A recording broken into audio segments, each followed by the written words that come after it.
In our last video, we said that the one thing you want to first take into consideration when putting a library into your home is where the sunlight is. You don't want any sunlight directly hitting your books. And unfortunately, actually, artificial light will produce the type of damage we're about to describe.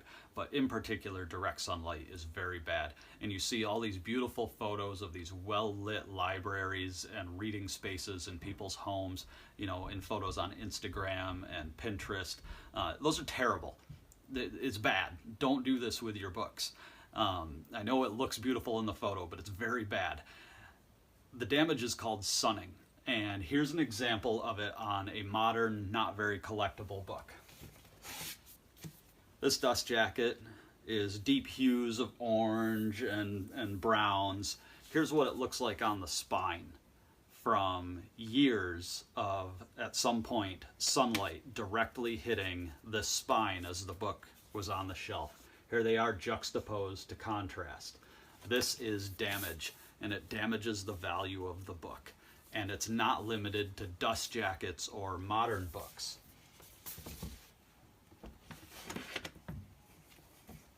Here's a 1650 copy of Thomas Fuller's Pisgah Site of Palestine.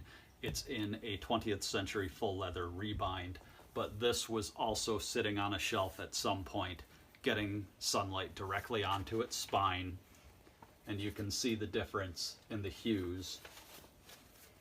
And also, the light was coming in clearly at an angle because this book must have been shelved next to another book that was smaller, and you can even see the shadow that was cast in the gradient here. This area was spared, this was partially in the shadow, and this was getting full sunlight.